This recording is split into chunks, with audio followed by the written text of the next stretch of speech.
We're all ready.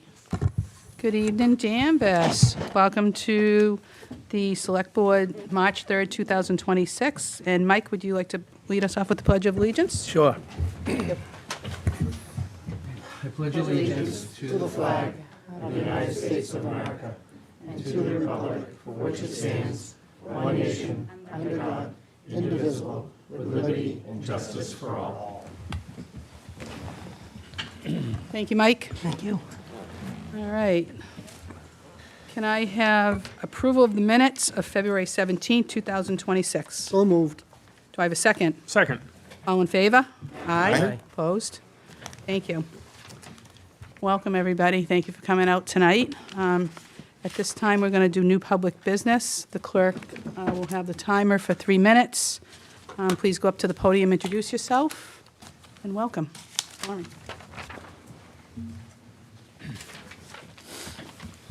Good evening, Lauren Steves, Town Meeting Member Precinct 3. I have 2 questions. One is about the warrant, which you're voting to close. I believe the date looks like March 20th. Warrant review isn't until April 7th by the board.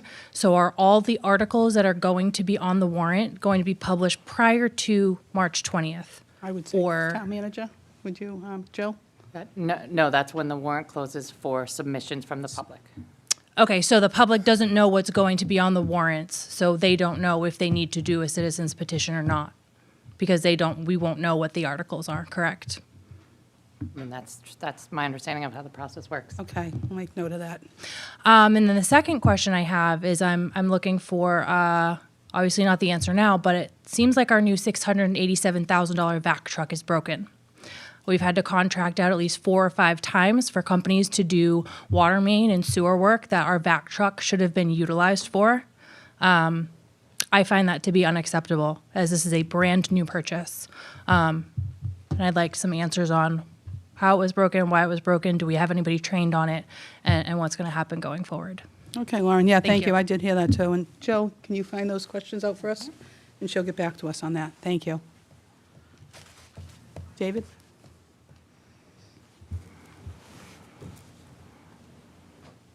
Thank you, Madam Chair. David McKenna, Danvers Historical Society, and Chairman of the Rev 250 Commission. We have a lot of things going on for the next year or so as we celebrate the 200th anniversary of the founding of the United States. We had talked about having a warrant article at the annual town meeting to recreate the warrant article passed by the Danvers town meeting back in 1776, but decided it probably made more sense to do a resolution supporting and honoring those who had the courage to take on the most powerful army in the world and declare our independence and become the United States of America. We do have a lot of things going on. On March 18th, Dan Gagner is going to be giving a presentation on Evacuation Day in Boston. That'll be here at the Historical Society. April 9th, we're going to have a ceremony here dedicating the mural that was hung in the front foyer commemorating the shot that could have been heard around the world if the British had been standing there to shoot back. But it didn't, so we had to wait another couple of months, and Lexington got the honor. On April 20th, Patriots Day, the alarm list will be visiting all the cemeteries where patriots who died in that day are buried. On April 19th, which is the Sunday, the DAR will be having a presentation on the history of General Israel Putnam, who played a pivotal role in the Revolution. In May, of course, we have the town meeting. In June, we're going to have a talk on the history of the Revolution by Paul O'Shaughnessy, who does a reenactment of General Gage, explain why he was in Danvers and what he was hoping to accomplish. A lot of these items are all going to be listed on the Danvers Historical Society's website.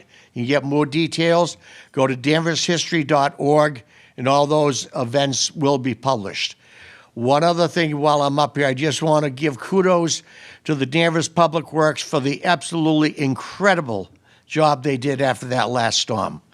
I went out that morning trying to plow my cemeteries, and I couldn't even see where the hell I was going. It was so bad out there. They did an incredible job. They had the streets cleaned down, a bare pavement on the main streets and damn close to it on the side streets. And I know I'm not going to give them a bonus. That's up to you guys, but I just want to give them kudos and a big round of applause. Great job, guys. Thank you. Be happy to answer any questions if anyone has them. Thank you, David. Okay, thank you. Thank you. Madam Chair, if I may, as the liaison to the Rev 250, we did meet last night, discuss the change of the warrant to a resolution made sense. The alarm list company would like to be present at town meeting, which is, we know is held in the school, with their muskets. I want to know if that's appropriate for them to be there with their muskets. Ask the town manager to look into that. I don't know if the school committee needs to weigh in, but they won't be there if they can't be in full uniform. Will they fire anything? They'll be unloaded. There's not enough time to put fill the cartridge up. You get out of there, no problem. No, if that's permissible, that would be great. Thank you. Thank you, David. Anybody else? Nova? Nova Samity Town Meeting Member, Precinct 1. I just had a couple comments based on the last meeting when the transfer station was discussed. I'm not sure how much the town spent on having Weston and Sampson research the viability of the town running the transfer station, but after their findings presentation, I can't imagine that we should spend any more looking into this. It seems pretty obvious that it isn't a good idea and that we're not going to save money doing this or make any. I feel like we should really be focusing on reducing the amount of trash we make. There's going to come a time when other places don't want our trash, that we can't put it on a train and ship it to the middle of the country. So we really need to focus, I think, on reducing it for our budget and just for environmental purposes. It's just too much trash. Thank you. Thank you. Bill? You sure? Anybody else? Okay. All right. Let's see, the board will issue a proclamation in recognition of Motorcycle Awareness Month. Board members, do we have any comments at all? We're going to read it? Yeah, I was on it, comments first, and then, no, did you read it? Dee, you read it? I did. Okay, Dan? And then. Seems the who- same as the last 5 Yep. years. And who's here to speak on behalf of that? Yeah, Paul, thank you. Introduce yourself. Hi, thank you. Paul Cote from Amesbury, Massachusetts. Grew up in Salem. Spent a lot of time in Danvers and still do. I want to say thank you to the board, and it's, I think, been more than 5 years that the board has done it. Past board members have issued, in conjunction with the governor, the annual Motorcycle Safety and Awareness Proclamation as we think spring and during a snowstorm that's going on right now. But in speaking earlier with the chief, maybe one motorcycle accident in Danvers last year with no serious injuries. And I really believe it's hard to measure. I think Gardner would attest to it. There's a lot of near misses when we're riding the bike and we see things in front of us, and we have to be cautious. But that's phenomenal for the amount of registered motorcyclists that are in Danvers and the surrounding areas, Beverly, Salem, Peabody. They issue their proclamations. We got the governors today online, and we'll be doing the end of the month, the kickoff on it for March 22nd through the end of April. So just want to say thank you, and I think that your continued support years have saved lives. So thank you. You're welcome. Going to have Gardner reading. Anybody have questions at this time for Paul? Mike? No, No? thank you. Lee? Dan? Okay. Gardner, would you like to Sure. read it, please? So I'm very happy to do this. I've done this for many years on behalf of this group. I think they do an amazing amount of work. Loud pipes do save lives. I agree.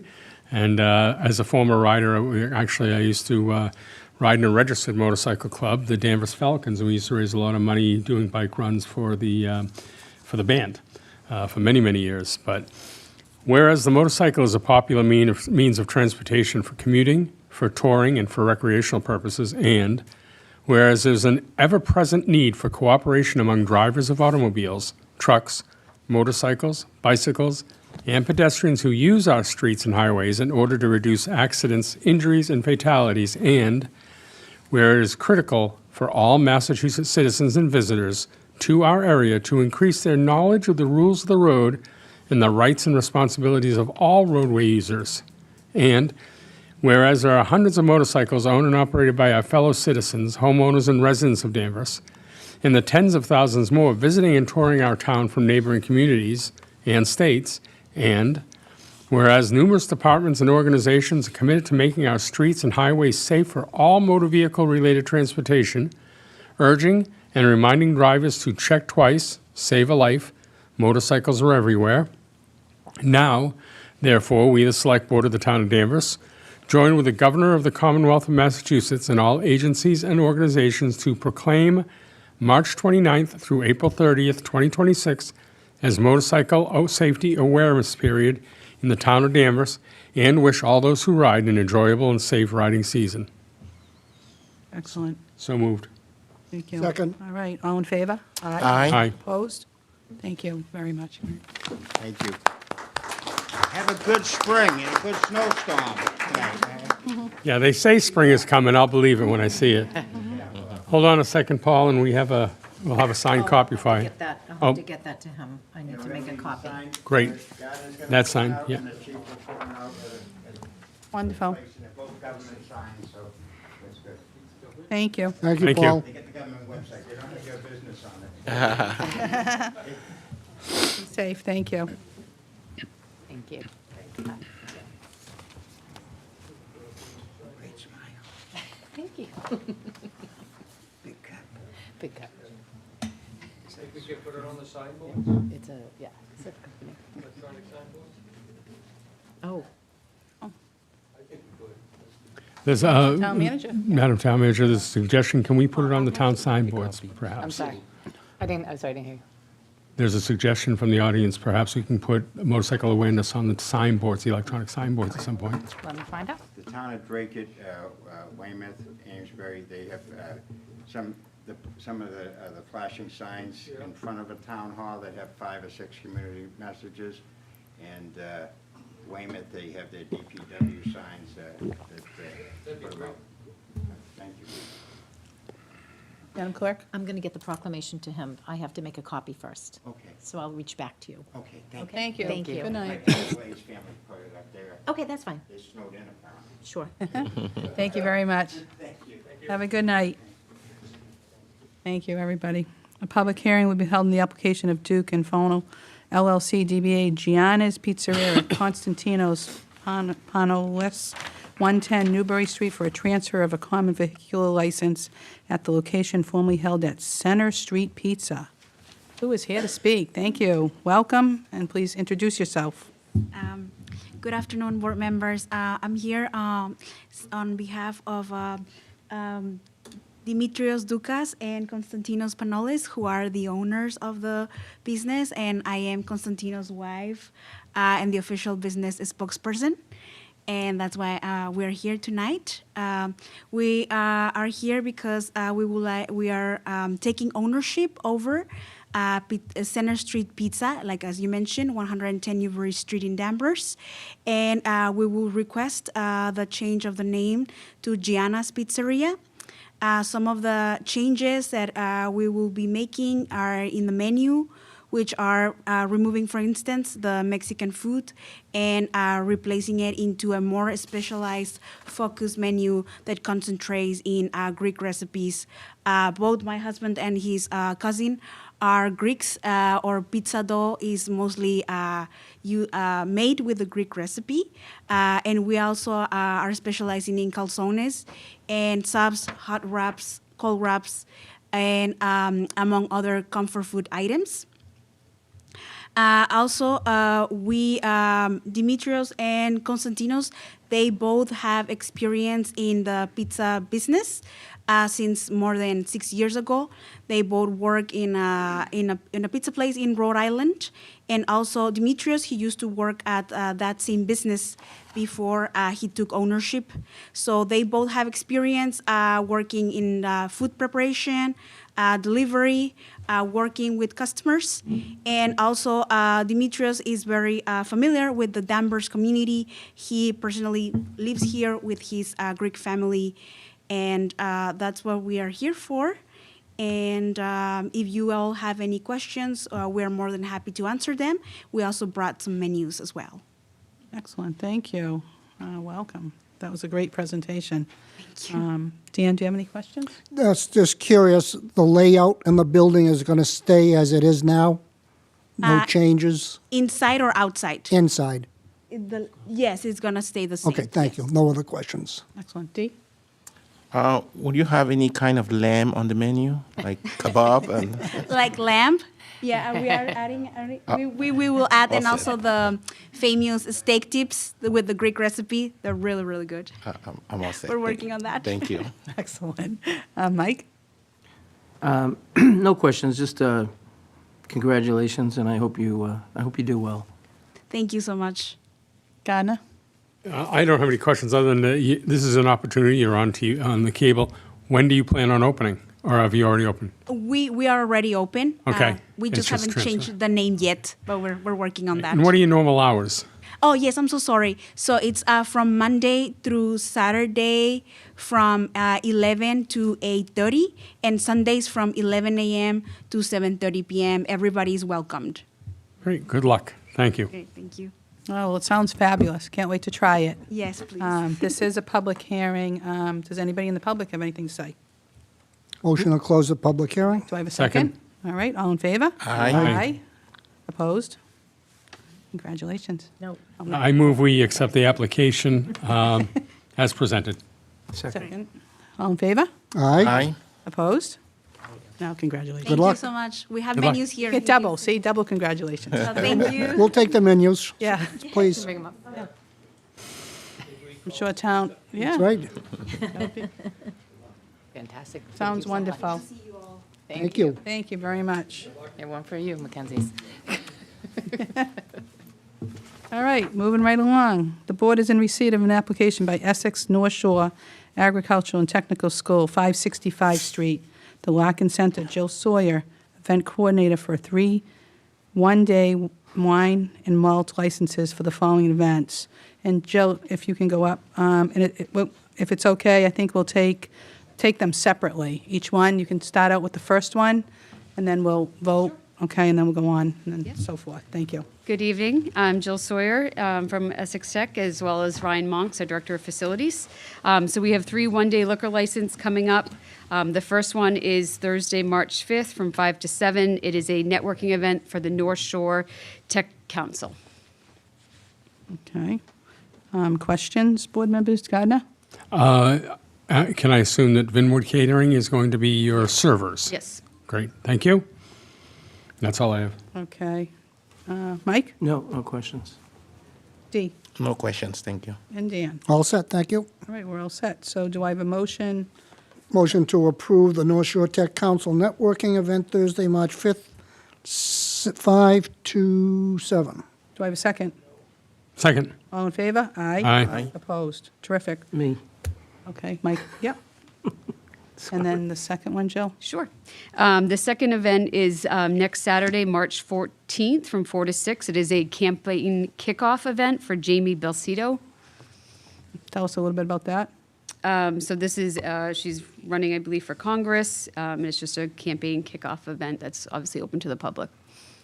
Okay, board members' questions, Gardner? No questions. Mike? No. Dee? No questions. Dan? All set? All right, do I have a motion? I move we accept the application for the campaign kickoff event Saturday, March 14th from 4 to 6 p.m. Second? Anybody? Second? All right, all in favor? Aye. Aye. Opposed? And me. Okay. And the third event, please. And then lastly, we have a fundraising event on March 21st from 6 to 9:30 with the last call being at 9 o'clock. And this is for one of our Arbor teachers, Greg Gagne. He is running the Boston Marathon in support of Children's Hospital. Nice, okay, good. Do I have a motion? I'll approve the fundraising event to support Essex Tech teacher Greg Gagne, who's running the marathon, March 21, 6 to 9:30, with last call at 9 o'clock. Do I have a second? Second. All in favor? Aye. Opposed? That'll be me. I get it. But I'm glad he's running. Yeah. Excellent. It's a runners at our school. It's the second Thank event. you. Madam Clerk, is everything in order? Paperwork is in order. All right, thank you very much. Great, thank you. All right. All right, now, let's see, where am I?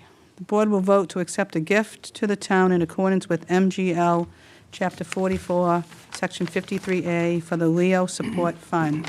And Chief, can you tell us about this, please? Good evening. In 2014, we began training our officers in the use of quick clot, trauma bandages, and tourniquets. By 2016, all our officers were issued tourniquets upon graduation from the academy, and they were encouraged to carry them on their person while they're on duty. Recently, Ostro Di Bernardo, who oversees our first responder program, came to me and asked if we could update our tourniquets because over the years we have a mixed match of different ones. He thought it'd be better if we could get everyone with the same tourniquet on duty, obtain a carrying case for it, as well as some quick cloth for each of the officers. With that became a question of funding the project.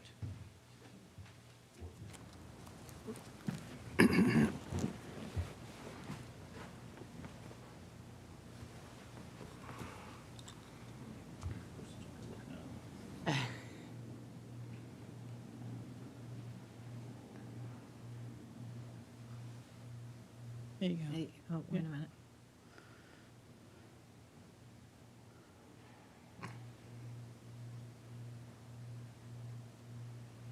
He even came and tested it.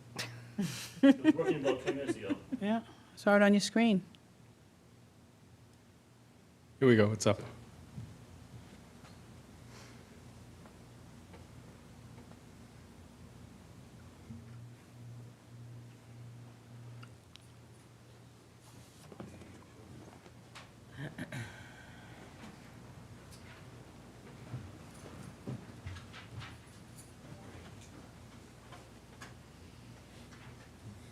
Whenever in doubt, right?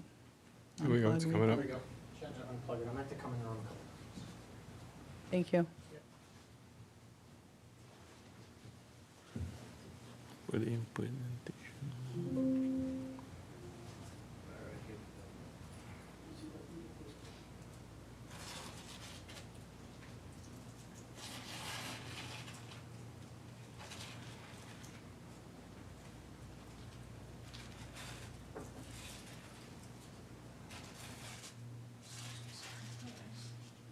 He presents, I'm gonna bring the mic over. Up on the screen there, you'll see a sample of what the kit looks like. It's that plastic package, which contains both the tourniquet, the carrying case, which you see on the right-hand side, and a quick clot bandage. The cost of each kit is about $100 per. Officer DiBonato was creative and reached out to the Law Enforcement Officer Support Foundation, who provides these tourniquet kits to law enforcement departments across the United States, and they were willing to donate 50 kits to our department, which would be more than enough to outfit our 48 officers and have 2 spares. So my request is to accept the gift from the Law Enforcement Officer Support Foundation of these 50 tourniquet kits. Excellent. Board members, Dan, any questions? No for Jamie? questions, no. Dan? I mean, He's D. D. Too many Ds. It's still Ds. DD. No questions, just thank you. Mike? Yeah, Chief, please tell me you haven't had to use one of these. We have not used them on any offices. I believe there was incident where we used it on someone in the public. There was an accident about, I think, a year ago in Peabody on 95 or Route 1, that area, with a motorcyclist who was struck by a vehicle. And I believe the officers use their own tourniquets on the motorcyclist to put tourniquets on both of his legs to save his life. So as much as it is for the officers, it's also for the community as well.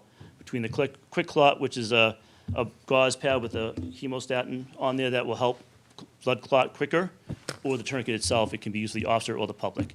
After the 98 Newbury Street incident, we realized that our tactical vests didn't have individual first aid kits, so now also all of our plate carriers have a kit as well that contains gloves, tourniquets, and all these life-saving equipment as well. So we're progressing as we go along. How much does that vest weigh now? That was my question. They're heavy. We start putting all the magazines and all the equipment on there, they get pretty heavy, but the plates are a little bit lighter than the old ones were, so. All right, thank you. Gardner? I am all set. All right. Yep, motions. Do I have a motion, please? Make a motion to accept the gift to the town in accordance with Mass General Laws, Chapter 44, Section 53A for Leo Support Fund. Do I have a Second the motion. Okay. And all in favor? Aye. Opposed? Thank you, Chief. Want to stay up there, and we'll go right into the board. We'll hear a quarterly update from the police chief. Thank you for coming again If you for the give me update. 1 minute, I'm gonna try to fix this PowerPoint. Yeah, so we work that's through that fine. for you. Yeah, it was working perfectly before we started.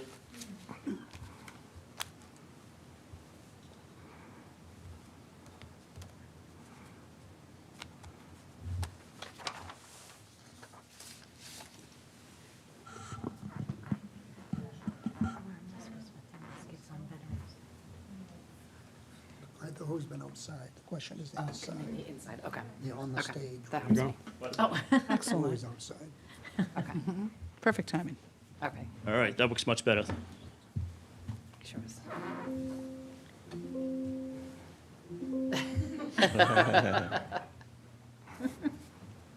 If you want to put the laptop up here, Chief, I'll advance this. Just do it by keyboard. Be happy to help. Oh, wait a minute, there you go. You know, I unplugged that mic so you could take it with you if you want to present from closer. It's up to you. If it's not doing, If he's got Rodney. okay, it's working from there? All right, so we go to the first slide, please. Thank you. So in one of the last meetings, you guys were at, the board asked if we could do some comparison to year-to-year stats. So what we did a review of 2023, 2025, and 2023, 22, 23, 20, no, 24, 25, 26. Nope. 3, 4, I 5. apologize. Yes, 22, 23. You don't have 26 yet. Yes, we're not 26 yet. 23, 24, 25. So calls for service in 23 were 26,783. We had a dip the previous year. Last year, we ended up with 27,277 calls for service. So no real reason for the drop, but definitely we saw an increase last year. In regards to criminal charges, again, we have the 3 years and the average. So in 23, we had 281 arrests. In 24, we had 198 arrests. In 2025, we had 271 arrests. The three-year average is 250 arrests. So again, we had an increase in arrests last year from the previous year and above the average. Summonses were down a bit in 2025, but we did have more arrests, so it kind of, I think it evens out as far as what we were doing for activity. And then for warrants in 2025, we had 45 warrant arrests, applications and arrests, which again was an increase from 22 the previous year. Next, we get to motor vehicle stops. So these motor vehicle stops are standalone traffic stops. These are when officers are driving around and they observe a violation and they initiate a traffic stop. So in 2023, we had 677. In 2024, we had 734. In 2025, we had 1,024 traffic stops. And again, those are self-initiated, not on a selective, not on a dedax, just an observation during the patrol day. As far as selective enforcements, again, in 23, we had 976. We had a decrease in 2024 to 719, and then a significant increase in 2025 to 1,390 selective enforcement activities. DDAX, which stands for Data-Driven Approach to Crime and Traffic, we had 74 in 2023, dropped down to 29 in 2024, and up to 57 in 2025. Some citation data. So written warnings, we did it the 3 years again. So 23, it was 907 written warnings. In 2024, 813. And then 2025, we had 1,170 written warnings. For civil fines, in 23, we had 42. In 24, we had 43. And in 2025, we had 125. Again, above the average, three-year average, and above what we had previous years. For criminal complaints, again, in 23, we had 99, 24, we had 81, and in 25, we had 75. Arrests resulting from traffic stops, 42 in 2023, 33 in 2024, and then again, up to 46 in 2025. Just some more information as far as some of the traffic enforcement activities. So in 2025, Danvers officers conducted 3,093 traffic stops throughout the entire year. Selective enforcement activity was responsible for 1,357 traffic stops, resulting in 643 citations, 6 arrests, and 4 criminal complaints. The DDAX, which again was data-driven approach to crime and traffic safety, there was 57 operations, typically most of them in the evening shift, mostly on 114 and Andover Street area, resulting in 368 traffic stops. And then during grant operations in 2025, there were 44 operations, resulting in 344 traffic stops and 304 citations issued. Again, just as an overall, there was 1,424 citations issued, 125 civil fines, and 75 citations involving criminal charges. Top violations are speeding with 591 citations, crosswalk violations 159, use of electronic devices with 156, and stop sign 69. Rob Sullivan does a lot of our traffic studies and a lot of our traffic data, and he had this interesting stat that I guess I never really thought about too much before, is that all those citations are typically the result of the work of 22 officers. So we have 22 officers assigned to patrol. Typically, I don't go out and do traffic enforcement. The captain doesn't. Our lieutenants don't. The sergeants, their responsibility is overseeing the shift and to do administrative tasks while they're on duty. So a lot of those traffic stops result in 22 people, 22 officers doing that work. We can go into motor vehicle accidents next. Again, bicycles, in 2023, we had 9. In 2024, we had 8. And in 2025, we had 21. So we had an increase in those bicycle accidents. Including those bicycle accidents are e-bikes and mopeds as well. Hit and runs were down significantly in 2025. So we had 192 in 23, 191 in 24, and then 113 in 2025. Accidents without injuries, again, 694 in 2023. We increased to 745 in 24, and we're down to 601 in 2025. Pedestrian accidents, again, trending in the right direction. We had 18 in 2023, 17 in 2024. We're down to 9 in 2025. MVAs, motor vehicle accidents with injuries, again, trending downwards, 195 in 2023, 184 in 2024, and 173 in 2025. And then for rollovers, again, trending downward, 21 in 23, 13 in 2024, and then only 14 in 2025. Some more crash data to go over. Again, there was 1,152 accidents in Danvers this year. Of those accidents, 375 crashes were documented through officers' reports. The rest didn't meet the criteria. 173 crashes resulted in injury. Again, 14 were rollovers. We had 1 fatal accident on 128. It was a wrong-way driver that entered the highway and struck a vehicle head-on, causing the death of the other operator. So in 2025, I did a review, and we had 19 reports of wrong-way drivers on either Route 1, 128, or 95, which is a significant number and very concerning. Again, one of those involved a fatality. On December 17th, I attended a wrong-way driver discussion group sponsored by Senator Bruce Tarr, who is trying to initiate some changes in the law. It was a very good group to be part of, and they're ongoing some of the work. There's some recommendations they've put forward that they can hopefully do in the spring to help kind of curb some of these wrong way driving incidents. And again, as I mentioned previously, we had 9 incidents involving pedestrians and the 21 involving bicycles. As far as call types are involved, in 2023, we had 229 shopliftings. 2024, we increased to 353. 2025, we went down to 292 shoplifting calls. Mental health, medical aids, again, a high in 2023 of 2,710, reduced to 2,448 in 2024, and down again to 2,386 in 2025. Again, for B&Es, we did see a slight increase in 2025. That was mostly due to the spree of car breaks we had off of the Route 1 area of Summer Street in that area last year with unlocked vehicles. Again, that was a group that was targeting communities from Danvers all the way down to Waltham. B&E residents, we had 2 residential B&Es. Stolen motor vehicles, there was a decrease from previous years. A lot of those vehicles were part of the Kia Challenge, where it was an online phenomenon teaching kids how to break into a Kia and try to steal it. And the kids were stealing them from Lynn, dropping them in Danvers, stealing from Danvers, dropping in Saugus, and they was bouncing around with stolen vehicles. So that contributed to that. And then youth complaints, we continue to see an increase. So we had 110 in 2023. We had 101 in 2024. We had 164 in 2025.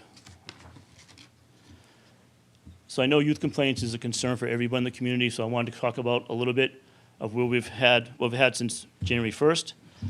So from January 1st till February 26th, we've had 29 complaints received during this period.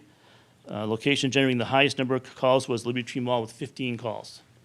Most complaints involve large groups of youth causing disturbances in stores or inside the mall, and additional complaints involve youth operating e-bikes erratically, often traveling in large groups. Some year-to-date enforcement. So far this year, we've impounded 4 e-bikes. 8 juveniles have been summoned to court for public orders offenses, including disorderly conduct, and we've made arrests of 9 juveniles, including charges for disorderly conduct, trespassing, assault battery on a police officer, shoplifting, resisting arrest, illegal possession of a knife, and possession of alcohol. Chief, I'm sorry, was that this year from January? That's or- just from January alone. Okay. We've had the 8 summonses and 9 arrests just this year alone. I want to discuss a incident at Skies that happened on January 31st. So approximately 9:15 p.m., Danvers Police dispatched for a second call for disturbance at Sky Zone Liberty Tree Mall. 5 Danvers police officers, including the supervisor, responded. Upon arrival, between 75 and 100 youth were gathered inside the mall outside the Sky Zone doors. Sky Zone is having one of their glow nights, which is a night where they turn the lights off. They have like blue, like the different lights that glow in the dark. They have music. The kids all jump around on the equipment. It was believed they had 100 to 150 youth inside the facility at the attendance. The event was shut down by the management after numerous fights inside the event. Once they got spilled into the mall, officers entered the mall and observed additional fights starting to break out between that group and the mall now. Due to the size and the vitality of the crowd, mutual aid request was made to area departments. As a result, 6 state troopers arrived, including 1 supervisor, 4 PPD police officers, 3 Beverly police officers, 1 Salem police officer, and 1 Topsfield officer. 2 arrests were made during the incident, and Danvers police remained on scene for over 2 hours until we could disperse all the kids and ensure everyone's safety. Hopefully this is going to work. On the right-hand side is a video that was on social media. It shows outside. Hit the space bar, might work. Outside, as you can see, they're all surrounding the cruisers in the parking lot, trying to take videos, disturbing the area, waiting to disperse. So this was the group that the officers faced at the event. Again, there's other videos online that actually show the arrest, but obviously I don't want to post those here. But that just gives you an idea of what the officers kind of walked into.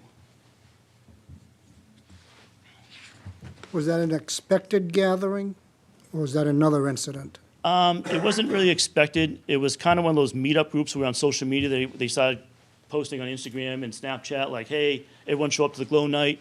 Let's take it over and see what happens. So late in the evening, we started seeing social media posts of that video that you saw and probably 3 or 4 other videos of inside the mall, kids running through the mall, videos of officers arresting 2 juveniles, being surrounded by the group. There was also additional posts saying, hey, let's repeat the takeover on Saturday, February 21st. So again, obviously that was concerning based on the group and the resources we had to pull in to deal with this group. So in the weeks that followed, trying to be proactive, we called for meetings with Danvers Sky Zone manager. We met with the operations manager of the Liberty Mall, the security director from the mall, and then eventually Sky Zone's corporate office because we weren't really getting the response we wanted from the original management. The purpose, again, of these meetings was to meet together and discuss how we could have a safe event and make sure the kids are safe, the community is safe, and that we could have a safe time. As a result, some of the activities from Sky Zone is they canceled the Glow Nights for the February 20, 21st, and 27th, 28th. That was the 20th and 21st was during school vacation week, which obviously gets a larger crowd because it's school vacation week. So they agreed to cancel the Glow Nights those nights, which, again, it was still open, but it wasn't the darkness, it wasn't the loud music. They just had a regular jump night. Although the maximum capacity is 186 jumpers, they agreed to reduce the number of children that are allowed into the facility. They confirmed to us that the staff ratio would be 1 staff for every 20 jumpers. And they also said they would be evaluating the security department and deciding if they want to change to a new security provider to help with these events. Liberty Mall hired a private detail for that weekend. Unfortunately, we couldn't fill it. They assigned additional security personnel, and Sky Zone also had some additional security personnel.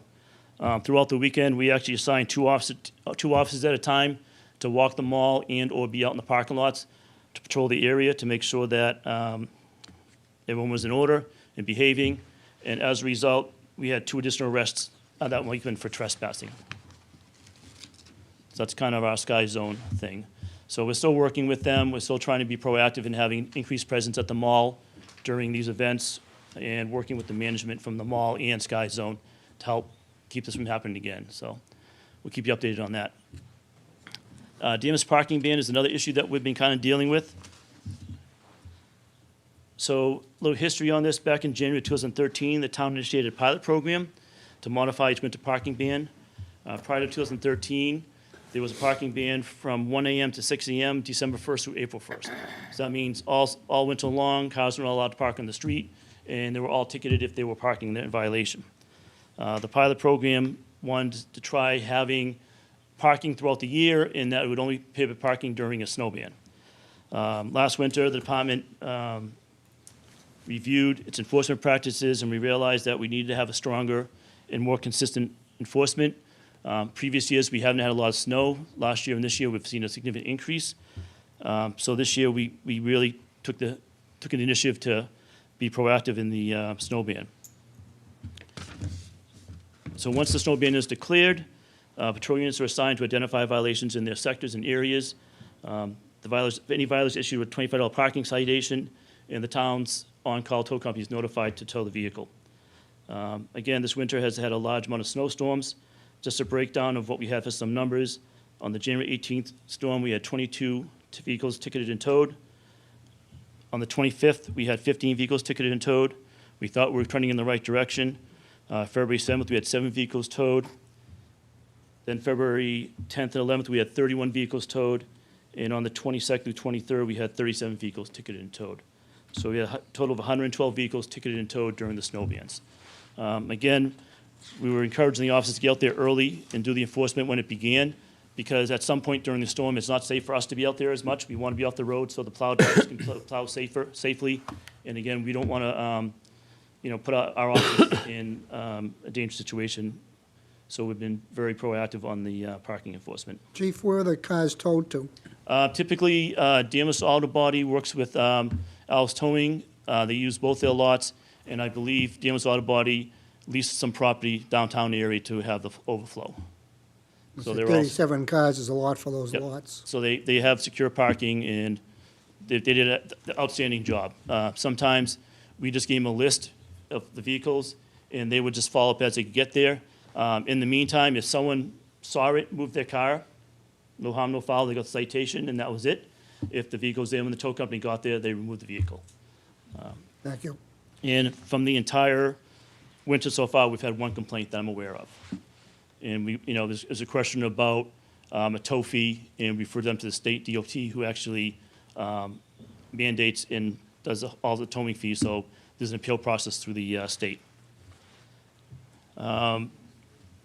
As far as the traffic enforcement, another thing we got back in November 12th, the department was issued another additional $41,348 in federal National Highway Safety Admission Roadway Safety Grant.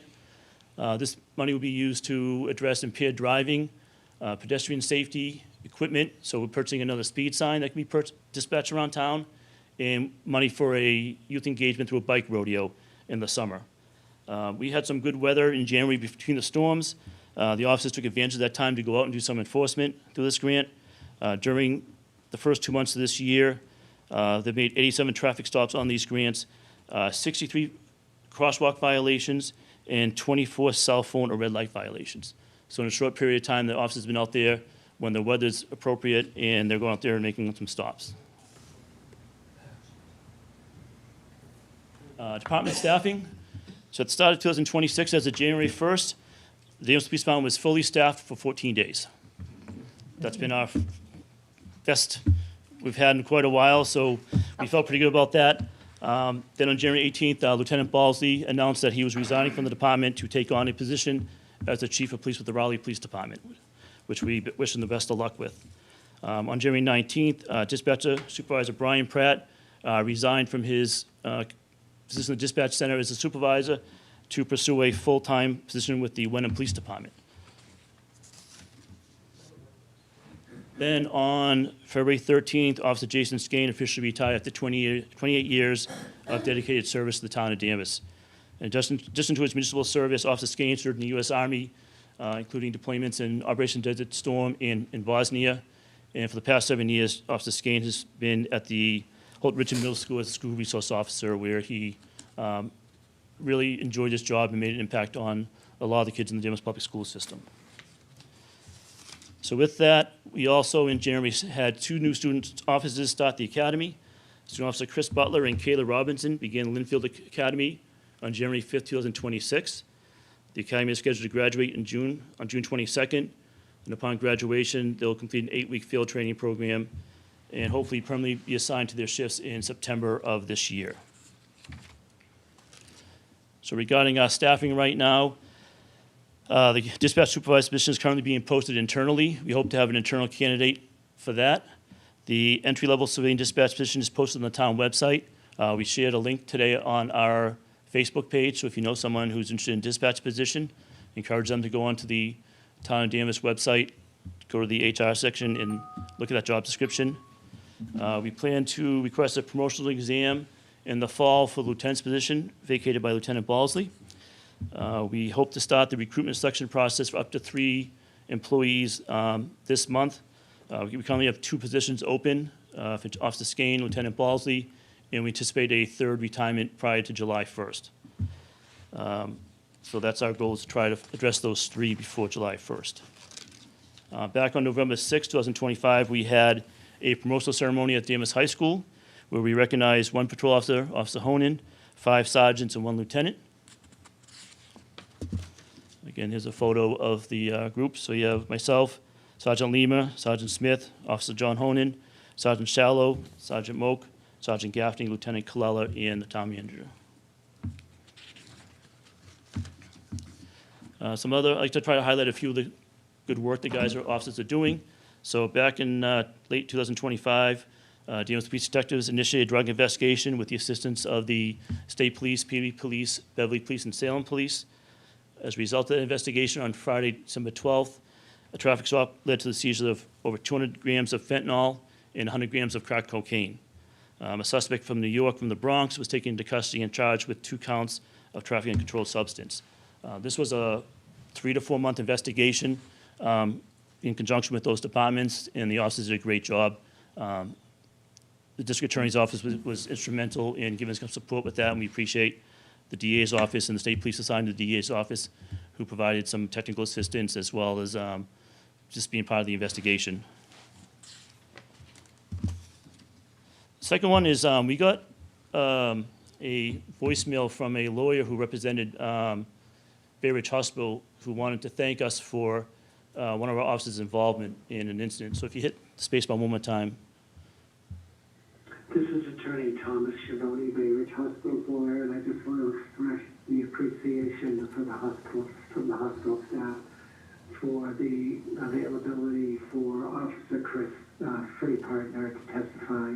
He did a really fine job, but was even more striking is that the Danvers Police Department is one of the more enlightened departments, the way that they handle behavioral health, mental health crisis responses.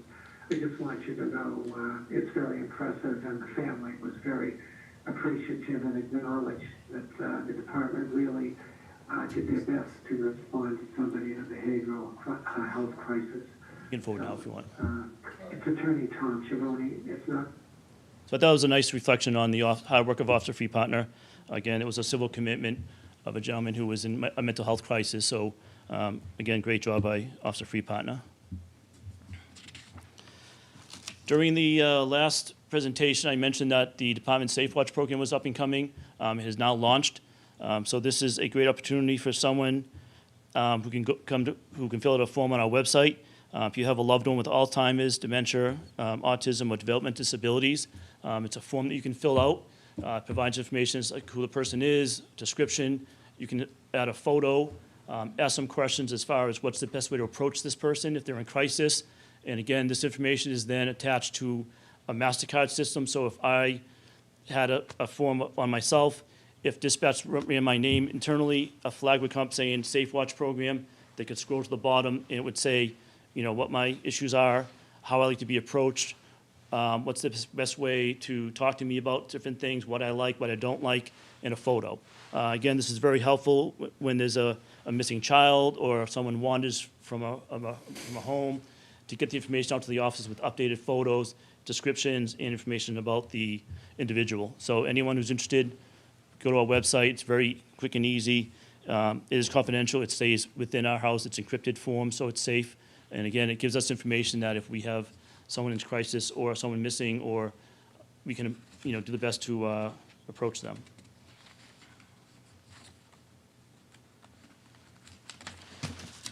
Also, in one of the last meetings, we talked about the virtual currency kiosk prohibition bylaw. I worked with town council. We have a draft. It'll be going to the select board and to be part of the warrants, I believe, and hopefully be voted upon in the May town meeting. Again, I think it's important to do it this time because a lot of local towns have started implementing this process. The cities have a little bit quicker way of doing it through city council where we have to go to town meeting, which is fine, but we also don't want people from other cities coming to Danvers because we still have these machines. So I think it'll be important to get this passed in May, and we can work with, I think we have 2 kiosks left in the community. We work with those business owners to get those removed and help protect vulnerable people from being scammed out of their life savings. Back on November 14th, Captain Sanborn, Lieutenant Colonel, and myself appeared before the Commission on Accreditation for Law Enforcement Agencies. This was a 3-day conference. We had a hearing on the 14th, which was Friday. The Danvers Police Department was found to be in compliance with 396 standards that represent best practices in law enforcement. During the conference, Lieutenant Colella attended a significant amount of training. He'll be taking on the role as accreditation manager. Danvers Police Department is one of 4 municipal agencies in Massachusetts to be nationally accredited through CALEA. First being accredited in 1986, so we've been doing this for a long time. I believe we were either the first or second in Massachusetts to ever be accredited. So it's something that we're very proud of. And as we begin our new 4-year cycle, our first annual review will take place on May 22nd through May 30th. So we'll be having our first annual remote on-site during that time where they'll start reviewing our standards for our next accreditation process. This is a photo that was posted on our social media site with the Director of Kalia and Captain Sandwood, myself, and Lieutenant Colella. One of our standards, which is 45.2.2, requires the agency to conduct a citizen survey at least once every 2 years. So back in December 10th to January 15th, we issued a 7-question survey that was available on our website. Our old surveys was almost 45 questions, and we realized that people got halfway through and gave up. I know if I get a survey, if it takes me more than 3 to 5 minutes, I typically move on. So we kind of got the questions down to 7 that would answer the questions that we were looking for, and we posted that on our website and promoted it on Facebook and Instagram. We did have 200 people complete this survey, which was completely anonymous. We don't retain information on who sends it in, and it's all anonymous. From that, I have some of the results from that survey. So the first question was the overall performance of Danvers Police Department. And again, we had 20% exceptional, 33% above average, 31% average, 6% below average, and 2% unacceptable. The next question we asked was overall competency of the Danvers Police Department employees. Again, we got 26% exceptional, 36% above average, 28% average, 8% below average, and 2% unacceptable. The overall attitude and behavior of Danvers Police Department employees towards citizens and residents. Again, we had 30% exceptional, 31% above average, 20% average, 10% below average, and 2% unacceptable. How safe do you feel in the neighborhood or your place of employment in Danvers? Again, 52% exceptional, 25% above average, 16% average, 5% below average, and 2% unacceptable. Then based on your most recent contact with Danvers Police Department employee, do you believe that you were treated fairly regardless of your race, religion, ethnicity, social status, sexual orientation, or gender identity? 65% agreed, 14% were neutral, 5% disagreed, and 16% was non-applicable. And the second to last question was, what is your greatest concern regarding safety and security in Danvers? These were the list of all the options we gave people, and they could check as many as they wanted to. Obviously, we found out that youth disorder remains as one of the most highest concerns for Danvers residents, followed by traffic violations, and then drug use, drug sales, and robbery and burglary. So again, this is a helpful tool for us to get some feedback from the community. We had 201 responses, a little bit higher than we had the last time we did this. I think we were in the 185, 190 last time, so definitely a little bit better. I think shortening the survey helped us a little bit. Then there was actually a free text where you could just leave a comment, and we had some comments that were very positive, and we had some very negative comments. So that's all I have. Excellent. Through the chair. Do you want to go up? Go ahead. Bruce Tarr? Yes. So they're working with Connecticut, who's done a lot of work with this. It goes from the extreme is putting in light systems that when a driver goes the wrong way, like large lights come on. Again, that's very costly, so that's going to be a tougher one. One of the basic ones they discussed in the meeting, which will hopefully be done in the spring, this time of year, it's tough with the salt and sand on the road, is putting markings on the pavement. They do have the signs on the ramps, but they say, through studies that an impaired driver typically drives with their head down, focused straight ahead. They're not looking up, they're not looking around, they're trying to maintain their operation of the vehicle on the roadway, and they typically will look straight down the road. So putting these signs appropriately, wrong way, stop, on those ramps appropriately is a somewhat cost-effective option they can do. So I think that's something looking at after the winter, once the sand and salt are all cleaned up. This time of year, they said if they tried it, it would just be gone within a couple months. So that was one of the big ones. Again, this is an ongoing study. Senator Tarr was very passionate about this. There was a tragedy up in Gloucester, which is what kind of kicked this off. A lot of the departments involved with this were up the Gloucester area. When we had the fatal in Danvers, they reached out to me and said, hey, would you come to the meeting on Tuesday? I said, absolutely. We went, and it was actually eye-opening for me because before the meeting, I did that research of how many wrong-way drives we had. And it wasn't easy to find because each dispatcher might designate it differently in the CAD system. So I had to search the CAD, and I was surprised that we had 19. So definitely a concern. Madam Chair, could you go to the board first Yeah, before opening it up? sure. All right, hold on, you guys can have questions. Dan, do you have a question? Thank you. For the chief? Chief, your feedback on changing Chapter 10 secondhand articles? Yep. So that bylaw, I think, was changed in 2008. At the time, 17 was an adult. And that's why we used the age 17. Since then, it's 18 for an adult, after 18. I think your recommendation was to make it up to 21 to be able to pawn or sell at a secondhand shop. I think that there's definitely a concern of that 17 to 21 age group, and I think it would be helpful to change our bylaw to reflect you have to be 21 to sell at a secondhand shop. Right now in Danvers, we have 4 locations right now, with the 5th pending. So we have 2 Eco ATMs at Walmart, which check IDs. I think that'd be easy to change for them to make it 21 to be able to do it. And then we have Best Buy and the jewelry store downtown. So both organizations that we could work with. I would recommend having legal counsels review the changes in the bylaw to 21 to make sure it's in line with the law. We also have changed where before you used to have to keep a book. I believe the book is referenced in the bylaw. We now work with NESPIN, which is the New England State Police Information Network, and all of our secondhand shops now download electronically to NESPIN to a database.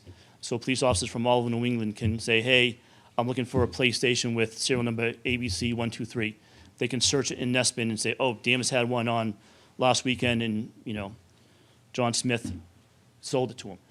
So we could update that as well in the bylaw. Thank you. That's good. That's it. Yep. Dee, do you have questions for the chief? Thank you for the update, Chief. That was a lot of information. As the spring comes along, are we doing anything for the youth complaints still kind of high there? Are we taking any proactive steps? Yep. Again, as the weather gets nicer, especially for downtown, and now I hear the mall too. Typically, I think in the past, this was our quiet time, and obviously, as you saw, It doesn't it's seem not. quiet, exactly. The mall has been super busy. Kids running through Target, kids running through the mall, Sky Zone, causing problems with the movie theater. So that's increased. So again, we're proactively patrolling that more. The e-bikes, we've already had a couple incidents with the e-bikes. Some that, again, we've impounded 4.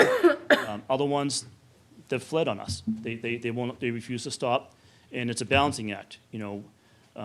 It's dangerous pursuing a vehicle. It's even more dangerous to pursue a motorcycle. It's even more dangerous to pursue an e-bike. And again, these are young men and women, not experienced drivers.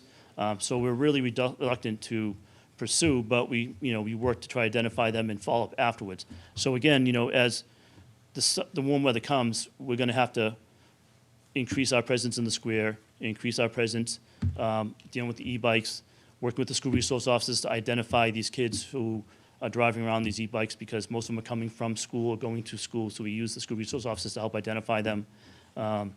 It's going to be a busy summer, looking at the numbers already.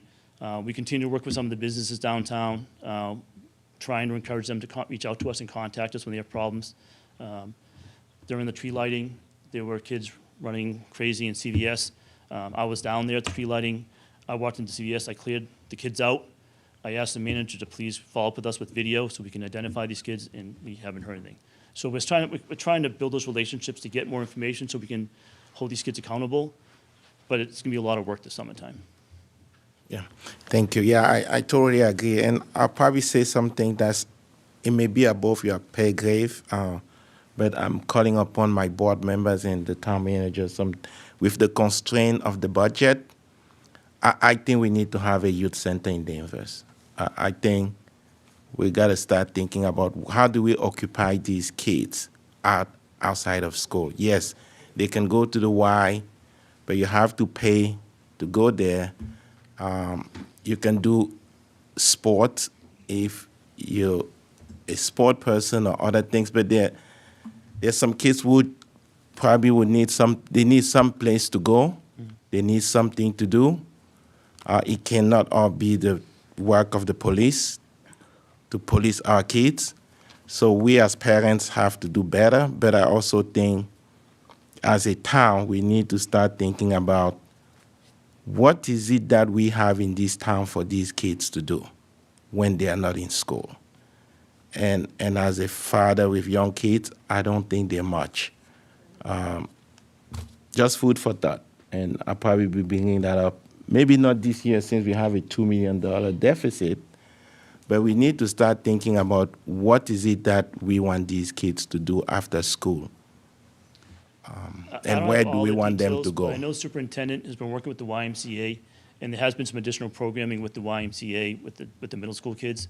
So those programs, you know, there has been some improvement in those, but again, it's not perfect, but there has been some improvements. Definitely. I mean, even the rec has a lot of programs, but for most of them, you have to pay for it. Right. And it's true that there's a provision that says if you cannot afford it, you should probably contact the director or something. I spoke to a mom who told me one time she was just too ashamed to say that she cannot afford it. Mm-hmm. So she didn't contact anyone. Right? So that's something we need to think about. What is it that we have in place? Do we have any summer job program for these kids?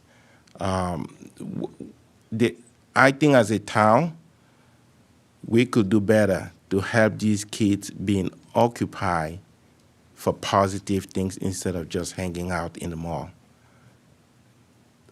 It's not for you to answer, but that's just something to think about. Thank you. Thank you, Dave. Mike? Hi, yes. I got a few things. But first, through you, Madam Chair, to the clerk, this board have any authority to have Sky Zone come in and speak with us? Do we have any authority over them? They do have an entertainment license. Right. You could invite them in if you like to have a conversation. I think we should, to back up the police department, because they shouldn't have to go through that. That's out of control. And they need to do better as a business and not risk injury to our people that are, protecting us here. So I think we should put that down and have them in. They can't skate. You can't make the money and then just act that way. We can Just can't discuss be that that with the way. town manager. Yeah, that's a good idea. Well, could you ask the board for consensus on that before you have them? Because I didn't hear the chief say that their business practice is at all at fault. And I think having them in just for the fact that something occurs at the mall or occurs at their business is out of their control. If you have belief, or if you've heard from the chief, that they have a business practice that is faulty or is not protecting the public, or they're just a business that happens to be able to have 100 people in it, and they have glow nights, and this is a flash mob, no different than the mall being present when they have a car flash mob. I don't mind bringing in a business if someone has identified a gap for which we would ask them to come before us. But simply because they were the place that it happened, I'm not comfortable bringing them in for that reason. What are you going to ask them to defend, is the question I would have. I guess I would just ask them to have a policy, and they may have to shell out a few bucks to have some security, so that maybe these things could be, hit at the beginning, and we don't have to have 19 cops show up and risk injury to the young people as well. And let me just throw this out at you.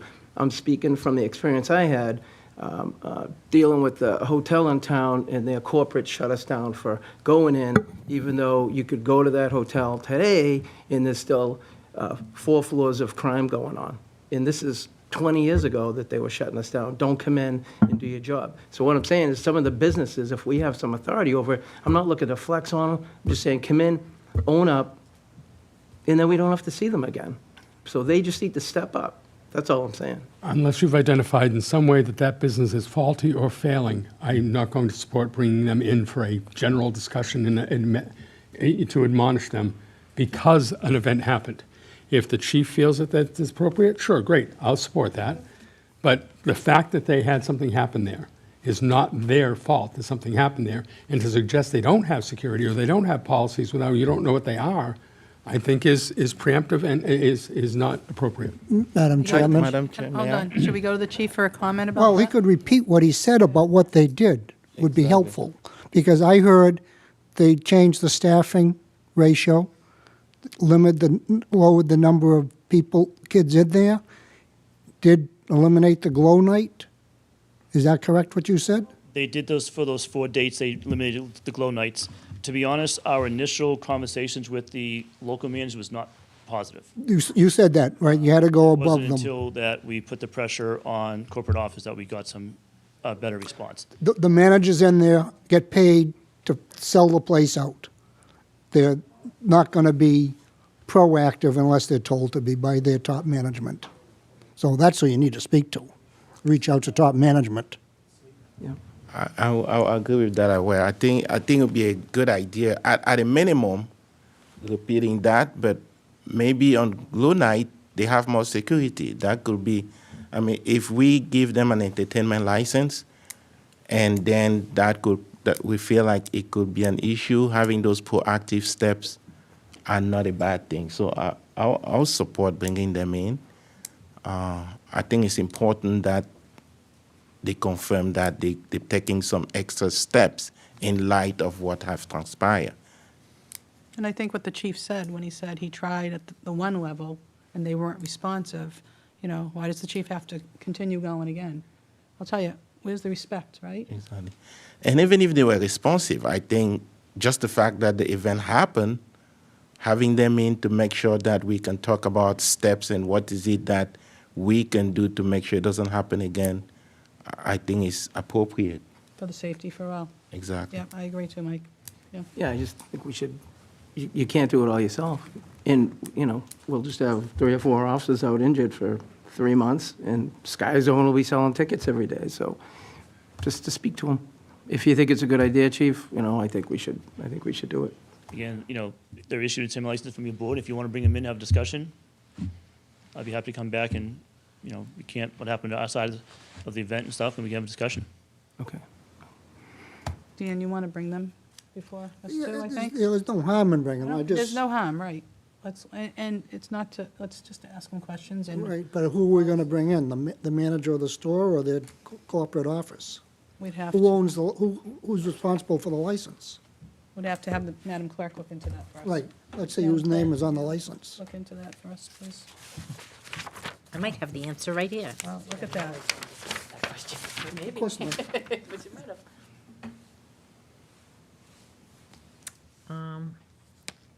I do have a name assigned to that entertainment license at that location. So I could certainly send them a letter and ask them to come in. If we want to pick a date that you would like to have them come, we can certainly do that. I think that's a good idea, board Yeah, members? no Gardner? harm done. No, I'm going to disagree unless we know something's wrong. We didn't bring CVS in because they didn't provide camera footage of what happened on the tree lighting. Something happened there. They didn't do that. We don't bring in McDonald's when there's incidents of the bike kids at McDonald's on High Street on a regular basis. We don't bring McDonald's in to explain why they're not adding more people or why not. They're not doing things. McDonald's isn't hosting an event, though. It doesn't matter. That business is to host events. That business is to have events. Properly. And your presumption is that they're not doing it properly. Your statement tonight is that they're doing something wrong, and I don't want to have that presumption. All right, well, why don't we take a little vote here on bringing them? I think the difference, at least in my mind, we don't have an entertainment license that we give McDonald's or CVS. They're just a regular business in town, whereas in this instance, we own that. Well, not we. The town issued that entertainment license, which is something extra than just running a business. So I think it's appropriate to bring them in and for the good of all to find ways for them to keep the place safe and keep our officers safe and the kids safe. Okay, Dan, you want to? We can do that. Okay, Dee, Yes. Maureen, yes. Mike? Yes. Do I have to, we have to Yeah, I create a mean, motion? It doesn't or- hurt, right? I mean, like. No, it's not a motion, we're just, No, we're just discussing. Okay. request them to come before this board and And discuss their business model. Just to let them know we're thinking of them. Yeah. That's all. Should we pick a date, Madam Clerk? Right. It's our Send out a job. letter, I think tonight's the 3rd of March, the 17th might be a little too soon. You could go as early as the April 7th meeting, if you like. Let's do That's that. the warrant review, I believe. Yeah, the 7th is the warrant review, and we may have a second meeting that week on the 9th. I mean, April's very busy. Second meeting in April, what's that What's look that, the like? 21st? That's the 21st. Let's do the 21st. All right, everybody good with that? Dan? Yes. Dee? Yes. Okay. Mike? Yes. Let me, Can I ask a question? Is this going to be a report to the board, or are you going to make it a public hearing? And the reason I ask is we keep blurring those lines, and it's bothersome. Tonight, we're hearing a presentation by the chief of police to this board. It's not a public hearing. It wasn't posted in that manner, and to just allow audience members to ask questions from the audience. no, I think just the I think it's report. I think Report to the board. Yeah. as tonight is. As tonight is, yes. Great, Yeah. thank you. Thank you, Chief. I'm sorry, can I just finish up a couple of things there, Chief? So at some point, I'd like to know if I could get together with you and town manager, and we could just talk about creating a traffic division. Maybe my ideas are terrible, but I could take 15 minutes of your time on that. And I'm glad you're doing the parking ban the way you do it, because it used to be miserable before when it was 70 degrees out and you had to put a parking ticket on somebody's car. And hopefully that works out well. Thank you for all the information. It's very helpful. And as always, I know I'm a broken record on this, but I'd love to see more traffic stops, crime travels, and see what we can do. Your drug bust there was made on a traffic stop, so it's good work. So, thank you. Gardner? The only thing, and maybe it was and I didn't see it specifically, but how are motor vehicle thefts doing? Again, we had that increase to about 21, I think it was like 21 this year. Okay. And again, that was mostly that Kia challenge where there was a social All media right. thing where. It was a swap around they were between swapping towns? cars and just Okay. stealing cars at different locations. All right, because speaking of Liberty Mall, it used to be years ago known as the car theft capital of Was the back in area. the 80s and early Yeah, 90s, yes. yeah. So, but it appears that that's dropped dramatically, so glad for that. Okay. Other than that, no, I appreciate the hard work and fantastic job. Thank you. Thank you, Chief. So just for the record, we're going to have the clerk send out a letter to ask Sky Zone to come to report to the board here on April 21st.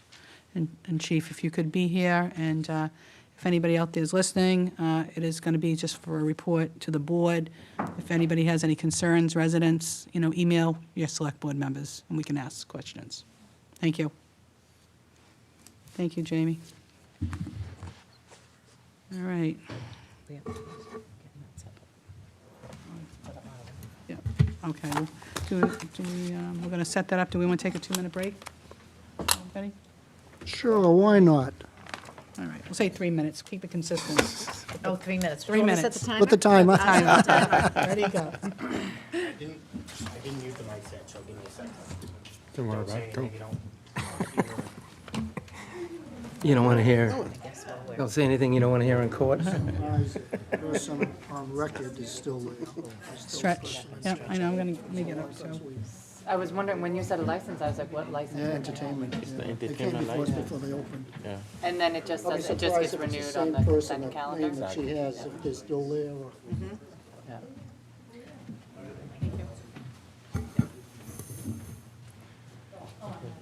You may or may not.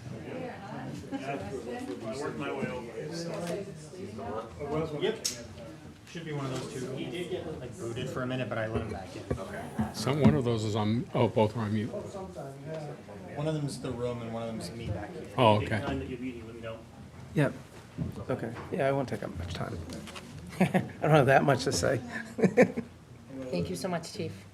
Good job. See you tomorrow.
What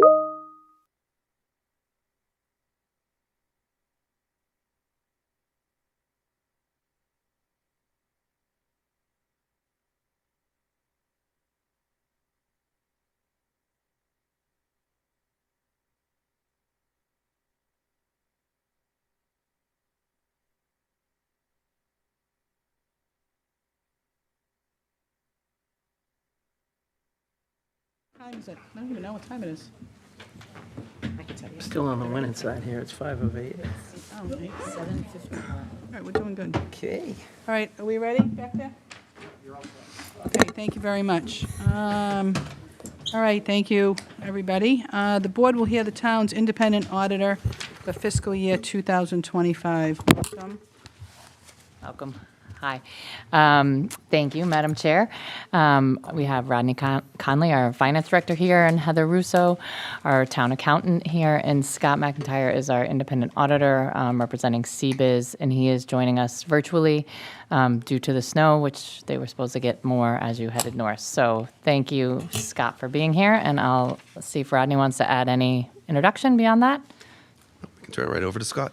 Okay, great, thank you.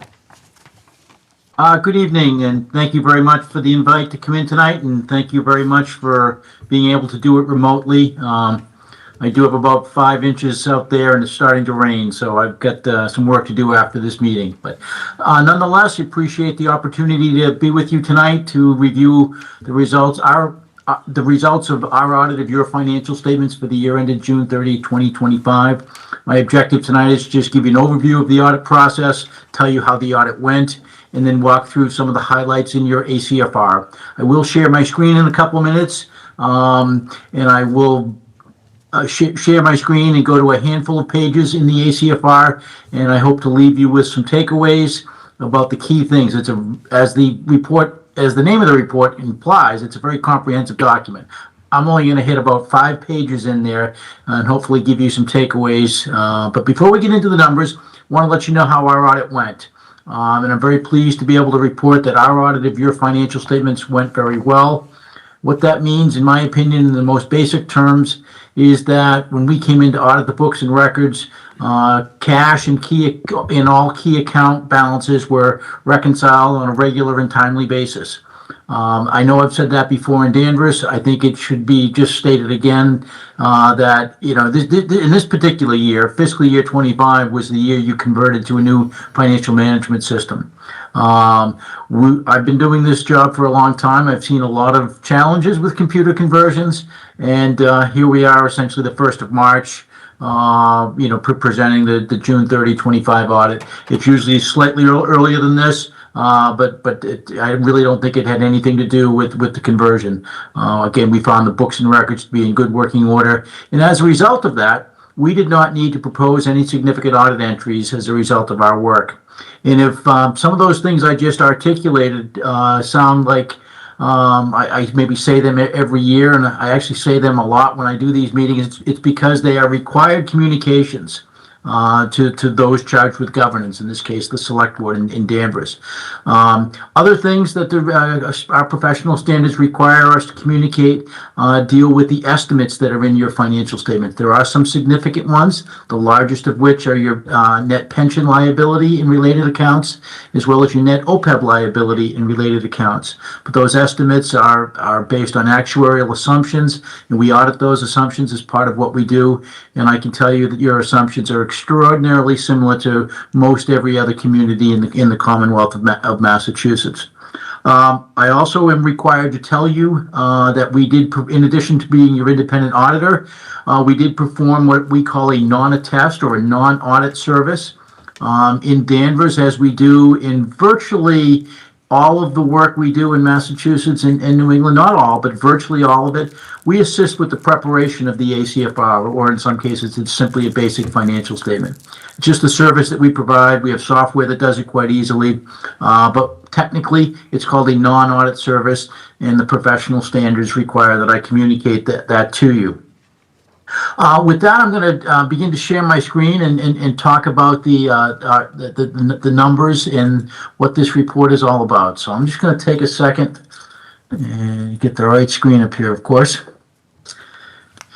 And you should see our independent auditor's report on your financial statements. It's if you're following along, it's print page 12. And if you happen to have a PDF of it, it's additional 10 pages. So the print page is 12, and the PDF page is 22. What this tells you right from the beginning is that, in our opinion, your financial statements are materially fairly presented in accordance with GAAP, or generally accepted accounting principles. We base that opinion on, it's really this paragraph right here. We follow two sets of auditing standards: generally accepted auditing standards in the United States of America, and generally accepted government auditing standards promulgated by the Office of Management and Budget. Both of them, there are so many similarities between those two sets of standards, but there are some differences. And as a recipient of an organization that expends federal dollars, we are required to follow not only U.S. GAAS, or generally accepted auditing standards, but generally accepted government auditing standards as well.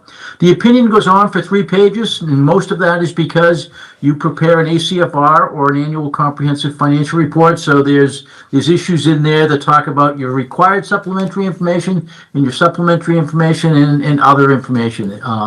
There's different levels of assurance on all three of those categories. But in the end, based on our audit work, in our opinion, your financial statements are materially fairly presented in accordance with generally accepted accounting principles here in the United States. Now, following the opinion is your management's discussion and analysis. I may refer to that as your MD&A. I'm going to come back to that at least one occasion during this quick walkthrough, but I'm actually going to start before I get into the number pages. I like to remind readers and listeners to this that there are essentially 2 sets of financial statements in a government's financial statements under the current model. I just simply refer to them as the long-term perspective financial statements and the short-term perspective financial statements. With respect to the long-term financial statements, you just jump ahead to print page 28 or PDF page 38. It's your statement of net position. And for the most part, I'm going to focus on the first column of numbers here. It's your governmental activities, essentially all of the funds that the town has, except for your 3 enterprise funds. And you can see on this page, it's on the asset side of the equation. I'm going to scroll down to the second page, and again, focusing on this first column of numbers. There's really 2 account balances in here that I just want to point out. In our opinion, we would be remiss in a conversation about any local government's financial statements not to discuss both the net pension liability and the net OPEB liability of the organization. Again, starting with the net pension liability, June 30, 2025, $88 million liability. That's down about $6 million over the prior year. It's obviously a large number, but I like to put it in perspective. And what I'm going to try to do tonight is just the most recent funding schedule that's been approved by PERAC has the unfunded piece of your liability maturing at June 30 of 2026. So what does that mean? It essentially means if you keep doing what you're doing until June 30, 2025, this $88 million liability will come down to 0. That assumes, of course, that all of the assumptions hold true, and your assumptions are, again, consistent with most organizations here in the Commonwealth. That takes us to the net OPEB liability, or OPEB stands for Other Post-Employment Benefits. And when they say other, they mean other than pensions. And what this really is retiree health care. And at June 30, 2025, in that first column of numbers of governmental activities, it had a liability of just under $94 million. That's down over $25 million over the prior year. And one of the reasons for that is it's related in many respects to the pension liability. When I mentioned the pension liability is scheduled to be fully funded at June 30, 2025, and how that relates to the OPEB liability is when that past service cost liability matures in 2035, the town has a policy that's been accepted that basically says starting in fiscal year 2036, instead of adding $1 million to the OPEB trust fund a year, you're going to add $5 million a year, because when the pension schedule fully becomes fully funded, it creates some capacity, and that capacity is going to be used towards the larger OPEB liability. So that's all I really want to talk about on the two long-term perspective liabilities. There's a wealth of information in your financial statements, and in particular, if you were to find footnote 15 and footnote 17, they give you all the detailed information on your pension liability and your OPEB liability, as well as your RSI, or required supplementary information. In general, it includes 10 years worth of trend analysis on these two liabilities. Well, OPEB, that liability, pardon me, that standard has only been around for about 7 years, so there's only 7 years of history there, working up towards 10. So with that, I want to hop forward to if this is the long-term perspective balance sheet, I want to hop forward to the short-term perspective financial statements. And again, I'm going to focus on the first column of numbers. I should just point out that this is print page 32. I'm going to focus on the general fund, first column of numbers, and that is, of course, the primary operating fund of any government. And I want to focus down here in the fund balance section. The first place that almost all readers of your financial statement will turn is this unassigned fund balance, the third number up from the bottom on this first column of numbers. The unassigned fund balance with an account balance as of June 30, 2025 of $22.8 million. Now, as a point of reference, that account balance compared to June 30, 2024, it's increased by about $865,000. So a nice increase that you see in that key account. And again, that's the first place that most readers are going to turn to. It also this 22.8 also represents about 18% of your annual expenditures, or I shouldn't say your annual expenditures, your fiscal year 25 expenditures. And that 18% is consistent with similarly rated communities in the Commonwealth of Massachusetts. Now, I actually want to go back in the document here for a minute. This is print page 32. I want to go back to print page, PDF page 22, which is, I'm sorry, I got my page numbers mixed up. I'll find it here in a second. I apologize for that. What the MD&A is designed to do is to give the reader an understanding of the key account balances, and it's this page right here, print page 22. There's a couple of things I just want to point out to you. I mentioned that the unassigned fund balance was $22.8 million, and it had increased by $865,000. You see that right here, sort of in the comparative schedule that you have in MD&A, and here's the almost 18% that it represents. Now, it's the paragraph right above this that tells the reader what drove the change of $865,000. In general, and I'm not going to get into this in too much detail, I can certainly take questions on it, but fiscal year 2025, you had very strong budgetary results to the tune of about $10.6 million. In other words, revenues were favorable compared to budget, and expenditures and encumbrances came in less than expected, less than the budgeted, by about $10.6 million. Now, that is certainly softened because the town of Danvers elected to use free cash towards a couple of things. One was about $4.8 million was used for the FY26 capital program, and another $5 million was added to your debt stabilization fund.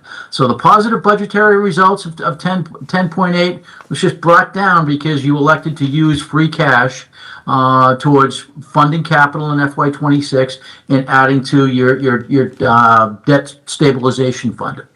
Now, there's one. I'm going to go one more page before I hop back into the basic financial statements, if you will, and I'm going to want to focus on this 10.5 or $10.6 million, the favorable budgetary results of operations. I'm just going to scroll forward one page, and you see a section here of your MD&A called General Fund Budgetary Highlights. This is another good takeaway that I just want to point out to you and any reader of these financial statements. You've got a nice couple of paragraphs here that tell the reader what generated, doesn't go to the penny, of course, but what transactions occurred compared to budget that generated over $10 million in favorable budgetary results in fiscal year 25. So with that, I'm going to hop back over to, I'm not going to not on the general funds. This time I want to go to the enterprise funds.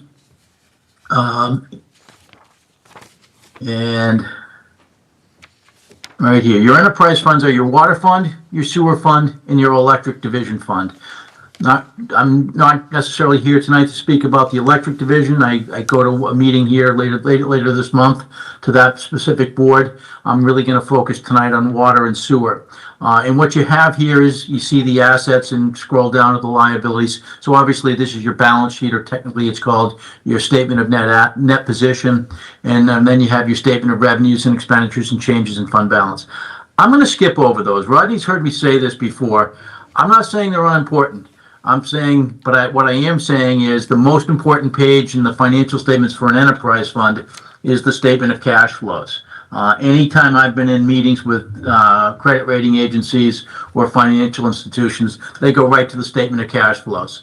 And if we look at the water fund, for example, what a financial institution is going to look at is this number right here. Net cash provided by operations. In your case, it's $3.3 million.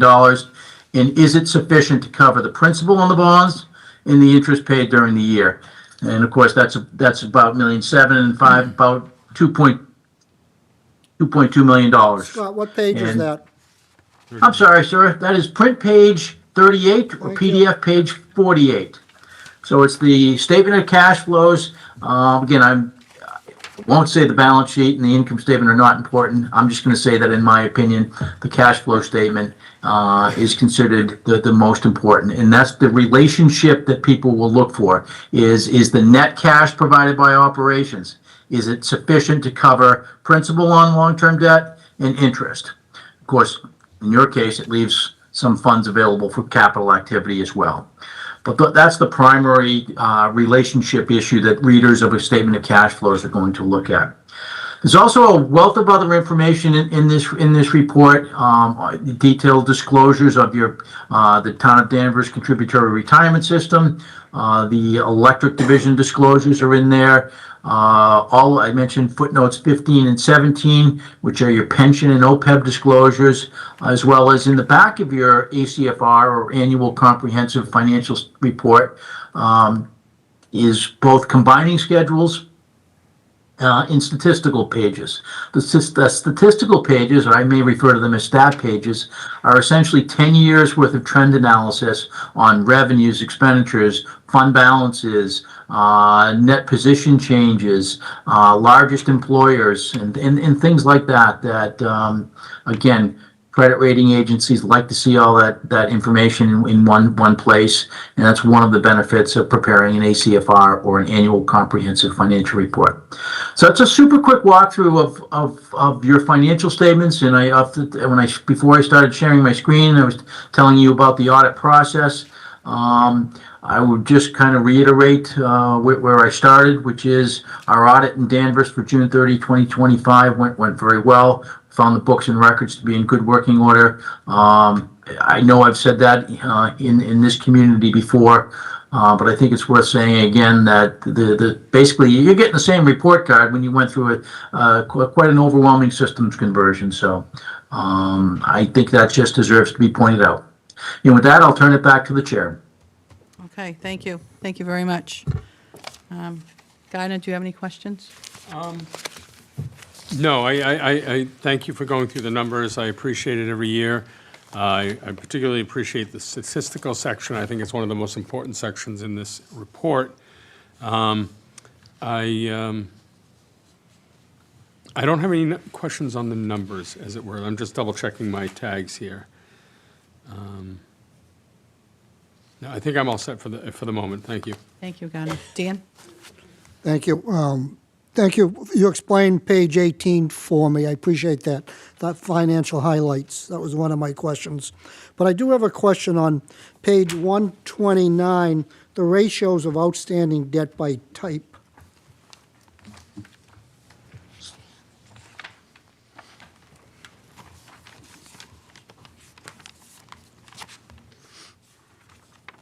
What page and what is your question, sir? 129. Print page 129. Front page 129, ratios of outstanding debt. Yep. So I'm seeing in the top general obligation bonds, a figure of 60,987,000, which represents a percentage of personal income of 0.09%. And then when I look down below on the business-type debts, we have total debt outstanding, 97 million, with a percentage of 0.04. Can you explain to me why those percentages vary and what they equate to?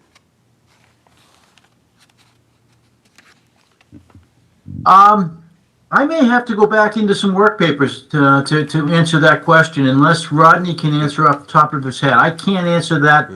That's a great question. I just can't answer it off the top of my head. Because I look at the business type is a larger number, but the percentage is lower. So I don't know if it's something Sorry, that's inverse Through you, or- Mr. Chairman, so the it's divided by what we get from the census on the median income. The percentage on the bottom, the 0.04%, that's being divided by the total debt outstanding. So the total 97 million, not just the business activities. So the top one, the 0.09 is. Okay, so yeah. the larger number is divided and it comes into a Exactly. lower percentage. Yeah, Okay. exactly, That makes sense. I wasn't sure, so it is inverse. And I point out that the outstanding debt is 158 million plus. Nope, the total outstanding would be the 97. So if you add With the the water. general obligation bonds? So general obligation of 60.9 plus the 20 plus the 5 plus the 10 gets you to 97. So the 97 is is the The big cumulative, number. yep, It's correct. not, shouldn't add them together. Yeah, Thank sorry you, I about feel that. better already. Yep. Thank you. The other questions I have really are going to be directed to your department heads for Saturday. I don't expect the auditor to be able to answer these questions. Yep, absolutely. Good job, Dan. Yep, anything else? No, not, wait till Saturday. Yep, D? Thank you. Rodney, can you translate all these numbers for me? Scott, can you translate these numbers for D, please? Thank you. How much time do you have? I know. And I was looking at that page. You said something about we're paying 1 million and we're going to start paying 5 millions in 36. So I can. Yep. That Scott, caught I'll my jump in and handle attention, that. and I wasn't quite sure what that meant. Sure. So this board, I believe it might have been around 3 years ago, took a vote that once the pension assessment is fully funded, which we're on track for 2035, that'll create surplus in the budget, and that we'll use that surplus to then tackle the OPEB liability. Again, that's ultimately it'll be a decision for the 2036 Select Board, but that's the policy we've adopted. So when they evaluate our long-term liability, they incorporate the fact that our current policy is to redirect those funds to reduce the OPEB liability once the pension liability has been resolved. Okay, so it won't be that we need to create a $5 million revenue to It would be push the it there. $4 million It that would- we were cutting a check Okay. to take care of our pension liability. We'll instead be using it towards our That OPEB makes me feel liability. better. Yeah. Thank you. Dee, can I follow up on your comments? What if we looked at going out to 2040 as allowed by the state? What would the impact be? So it would delay everything, but financially, would that give us more working capital from now to 2035? I wouldn't necessarily say it would. It depends on the investment returns on the money we're getting in. So obviously, we'd end up paying more to reduce the liability because instead of getting the returns, you're spreading out to 2040. The ratings agencies would likely look unfavorably upon it. Well, I understand yeah, that. yeah. But it's a lot of money that we're paying now, and I know it's pay me now or pay me later, but things are going to be pretty tough the next couple of years, and come 2030, you won't be able to make any changes. You'll be locked into that 2035 number, correct? That is correct. Well, I mean, you can change it every 2 years when we're revalued, but yeah. Right, so I just put it on the table as something to have a discussion on. You have 3 years to make a decision. Good point, Dan.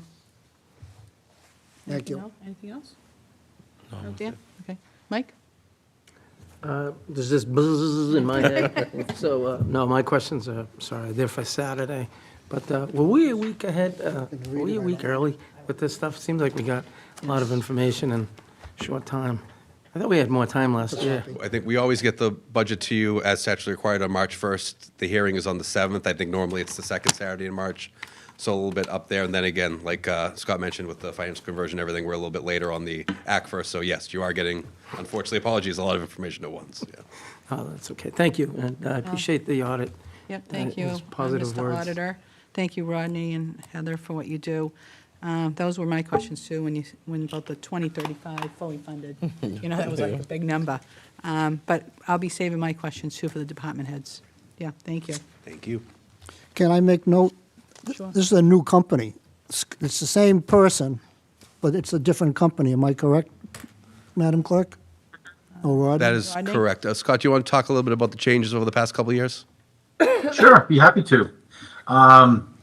This may be, I didn't necessarily do homework here, but this may be the third year in a row that I'm in front of the select board here in Danvers. And 3 years ago, I was Melanson, and I've been with Melanson since the mid-'80s. But a couple of years ago, I think I've said this, there's a shortage of people going into accounting. And we needed to avail ourselves of the resources of a national firm. So we joined forces with Markham CPAs. That's who I was representing last year. Little did I know, or little did basically anybody know, that about a year after we joined forces with Markham, that CBIZ, a publicly traded corporation, would acquire Markham. So I do think I'm here for the third year in a row in front of you with basically a different label on the auditor's opinion. But we're the same, but by and large, we're the same crew of people. We have additional resources. And during last calendar year, I think it was the summertime perhaps, Danvers issued a request for proposal for auditing services. I think it had been several years since they had done so. Appreciate the opportunity. We appreciated the opportunity to submit a bid, and also very grateful that we were the selected firm to continue to provide auditing services to CBIZ. So that's just a little bit of a history behind the name changes. Again, it all stems from the fact that students are not going into accounting anymore, so their resources are very hard to come by, and we needed to be part of a larger firm in order to continue to provide services. Excellent. Thank you for bringing that up, Dan, too. Yep, excellent. Board member, anybody else? No? Okay. Thank you, Rodney. Thank you. Thank you very much. Thank you. Thank you. Thank you. Thank you, Scott. Okay. The board will vote to close the warrant for the 2026 annual town meeting, potentially March 20th, 2026 at noon. So if I may make a comment, Yes. if it's appropriate. Lauren had a good question earlier. They won't know what's on the warrant. We won't either, till it's closed and everything comes before us and we get a printed sheet. Have no idea what's going to be on the warrant, other than the budget. And the things we've discussed here. And some certain things, yeah. But I mean, the complete warrant is not ready Right. until it's closed. Yep. Anybody questions? Gardner? Mike? And just to follow on with Dan, who has more experience, is that out of design? That's what the policy is, right? That's nothing new? No, people have up to a certain date to put in any citizen's petition or bring anything before us. We have the opportunity to discuss different items that we want on the warrant as Chapter 10, but that's not everything that's going to be in there. They're probably still developing some of the financial requests and how to pay for it, either free cash or borrowing. We don't know yet. Okay. Madam Chair, if you'd like an update on the schedule in general. Please do. So the reason for, similar to the special town meeting, for closing the warrant is because then we have to prepare, staff has to prepare the warrant for the warrant review by the select board. So March 20th at noon, and we requested the board put that out there in advance so people have time in case they're working on something. We've already received a couple. Anybody who's interested in what we're working on, feel free to reach out. I'm happy to share whatever we're working on. I don't think there's anything that hasn't been either discussed here or is kind of common in the past. The schedule then from there goes this board, so we will have that warrant prepared by the end of the month at the latest, like March 30th, I think is a Tuesday or something. The select board will review it and workshop it here at the select board meeting on April 7th with a second follow-up date on April 9th if necessary. Then the following week, April 13th, Monday, April 13th, Wednesday, April 15th, and Thursday, April 16th will be the Finance Committee's review of the budget. Then the following week is school vacation week, so no meetings, and then, well, you'll have a select board meeting, but none of these.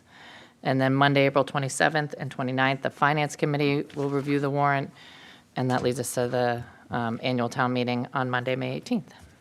So clear your calendars for nights in April. We'll be here. Okay. Everybody have those dates? Okay, great. So I make a motion that we close Yes. the warrant on March 20th at noon. Second the motion. Second, all in favor? Aye. Aye. Opposed? I mean, all in favor? Aye, opposed, none? Right? Okay. I'm sorry, did you say at noon, right? No. Yes. Okay, great, thank you. All right, thank you for that. The board will consider consent calendars. I move we Consent accept calendar items. the banner application, the consent calendar is presented. Okay, do I have a second? Second. All in favor? Aye. Aye. Okay. And then opposed. The town manager will report to the board on various items of interest. Town Madam manager. Chair. Just following up on the closing of the auditor's announcement that there's not many people going into accounting, we are thrilled to announce that we have a new assistant town accountant coming on board. It was not an easy recruit, as we face in most of our municipal positions right now. So we're thrilled to have her coming on board. The date? Monday, March 9th. That was not in my original report, but I thought, hey, if we're talking, and if anyone wants to go into accounting, please do. We need accountants, we need mechanics, I have a laundry list if you're wondering what we could do here. I also talking about staffing, I want to announce for those who have not heard publicly that we have officially appointed a new DPW director. It is Steve King. Steve, as most of you know, has been with the town of Danvers for over 10 years, most recently as our town engineer.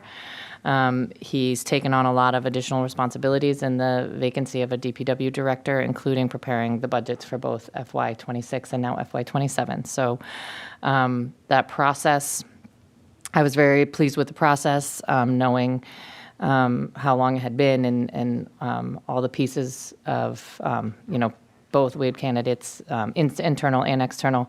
We recruited a panel of external municipal officials to work with me on the search. They did the first round, and then I joined them for the second round. So for me, it was a really great experience. The panel was incredibly knowledgeable, included former town manager, an assistant DPW director, CIO, and innovations director. So a varied array of experience from within the region, but outside of the town in particular. Stephen and I have been meeting quite a bit to get prepared for the transition. He officially moves into that role on March 9th. Obviously, we'll still have a lot of work related to the town engineer position until we get that filled. So keep an eye out, any engineers out there who'd like to join our team. Today, we met with all the division supervisors. And received a lot of important feedback, and we're really looking forward to working with them. I think what working on setting our goals for the next fiscal year, and we'll reevaluate those 6 months in so that we can start that realignment so that our goals can help feed the discussion around the budget and your budget goals, which we'll start doing a little earlier too. So there were a lot of people in DPW who worked did a lot of extra things and pitched in. The team is really incredible. I want to thank Rob Dever and Steve for their leadership over the last 18 months, but there are a litany of others who stepped up. I know Chuck from the Streets Division. We had folks in engineering. We had folks in the office. The team really came together to support each other through the transition, and we're looking forward to the future. Snow budget, I know, is something that everybody is wanting to know, and did not expect to see snow today. As Rodney can tell you, I was throwing a little fit. So I wanted to give you an update with numbers as accurately as I can get them year to date. So year to date, actual money we have spent, we are approximately $770,000 over the snow budget. We are continuing to process payroll, which includes overtime and overtime-related the state of emergency. So there's many varying factors. But from this last blizzard, we're expecting that the number could increase by approximately another 200,000. Who knows what tonight will do to us. So we're working, the DPW team's working to cover that overage as much as possible within the FY26 DPW budget. They'll work closely with Rodney and his team, and any of the remainder will be presented first to the select board and then eventually to town meeting through a free cash transfer. So you will, I know people in the public and the board have been asking for specific numbers. Hopefully it'll stop snowing and we'll get some. And at the end of the day, the board and the town meeting will have the vote on what the final number over the budget is. So stay tuned. We will continue to bring you updates on the snow budget. One of the things I'm working on with the senior team is a grant strategy, and that includes matching our capital plans with grant opportunities that are in front of us. Some are large, some are small, but one that I thought was appropriate that came through recently is Mass DOT has a speed feedback signage program that they launched. Provides communities up to, the entire package was funded for $1 million for 2026. Lieutenant Sullivan took the initiative on his own to make sure that Danvers applied for a speed trailer. And so as soon as we find out and we hear, we will keep you posted. So one of my goals here is to help educate the board and the public on the grants that we're seeking and what we receive. And over time, I'm hoping you will see us receiving increased amounts over time. I think a few of these we talked about last week, but I'll bring them back up. The Great American Rain Barrel Company, we're partnering with them again and to offer residents high-quality rain barrels at a discounted price of $89 each. Plus, Danvers will rebate the value of up to 2 barrels per household at pickup. So order deadline is April 12th, and the details are on our website or available by calling the DPW. Last fun, the motor vehicles excise tax bills were mailed out on February 20th and are due March 23rd. Residents can pay online, in person during business hours at the treasurer's office, by mail, or using the white drop box in the front of Town Hall. And as you know, on this Saturday, March 7th, the Select Board will have its budget review in this room at 9 a.m. But prior to that, Falcon Fest is hosting the annual pancake breakfast. 8 to 11 a.m. at the high school, and information is available on Falcon Fest website. That is all for now. Excellent. Can I ask a question? Sure. The most often question I get in downtown and hear from staff is, what's going on with 17 Elm Street? Can you enlighten us? I don't have an update in front of me, but I can get you. Well, there's a you one. lot of hammering going on. Okay. I can get one. Thank you. Can I ask a question?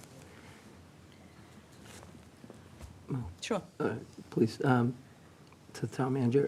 What's the initial budget for snow per year? I'd have to look at this year's. Do you know it off the top of your head? No. I want to say it's in the 700,000s, but if you let me look if you give me a minute, I will show you. Sure. Let me find my budget for this year.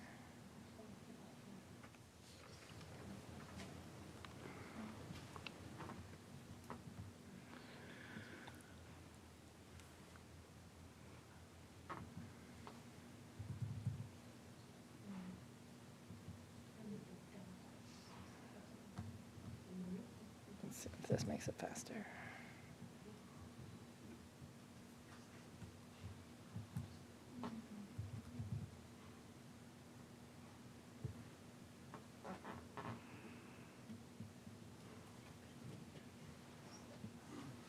I'm looking to see if I find it in this year's. Rodney's faster.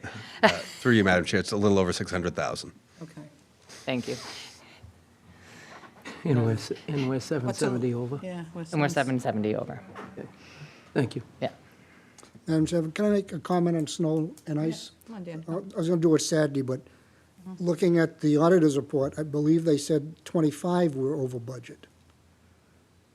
My question is, the last 5 years, 20 to 25, what's the delta over under?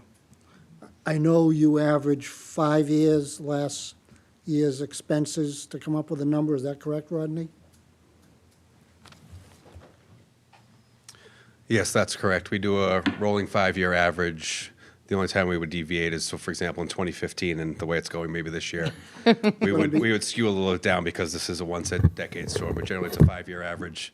So prior to the last 2 years, we had 3 years we returned money back at the end of the year. But Shouldn't we perhaps be figuring a larger number? Because you can't predict the weather. we can't predict the weather. The only concern is that larger number that we'd have to bet on will come at the expense of other services. So that's the give It'll and get take. turned in, Yeah. too.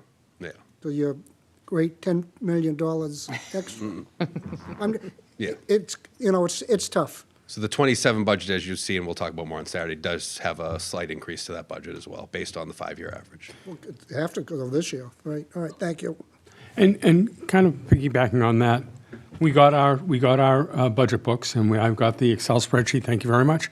The one thing that is problematic for me in the Excel spreadsheet is not that there's faults with it, but we state the past 5 years, the actuals. So 2020 actual, 2021, 22, 23, 24, but we don't say what we actually budgeted for. And so it's hard to tell whether we over budget, under budget on a regular basis. Unless it's ridiculously easy, is there a way to get those numbers as well as not just because, for example, I think it's a select board budget. The actuals are there. We ask for a lot for in the budget, and then the actuals trend the same way they've been trending. So it's hard to say we should actually be reducing the ask based on the fact that we continually overestimate. In this case, the snow, same thing. It's hard to tell. That's a way different issue because of the nature of nature. But if we're continually asking for a lot but not spending it all, we should be probably revising what the ask should be. And that can go in either direction. If we're not asking for much enough, and we're continually going back to free cash to fill a hole, I'd rather not have to do that and rely on that. So I don't know if there's a way of seeing the budgeted amount versus the actual amount in previous years. Through you, Madam Chairman, I think for presentation purposes, it would get a little unwieldy. But right. To actually have that information, I would refer to, and I don't think Scott touched on it, but in the ACFR, which the past at least 10 years, I believe, are posted online, there's a budget to actual page towards the back of the document that shows that year's budget to actual. All right. I mean, that's probably the easiest, cleanest way to see it. Okay, But, I'll take a look at that and see if I can screen scrape it off the Yeah. PDF. Yeah. Okay, thanks. Yep. Question for the town manager. I think the governor declared state of emergency during the past storm. Do we get FEMA money for that? If not, I thought when they declare state of emergency, Correct. we Well, get some federal funding. So declaring a state of emergency makes the Commonwealth eligible for potential FEMA money. That doesn't necessarily mean we will get some or Massachusetts will get some as a whole, or Danvers in particular. But yes, it puts us into a position where then we document all of our activity, all the funds spent, any kind of particularly extenuating circumstances, like if we had a major flood or a major tree down or a major something like that, we document all of that through our emergency services director, who's the fire chief.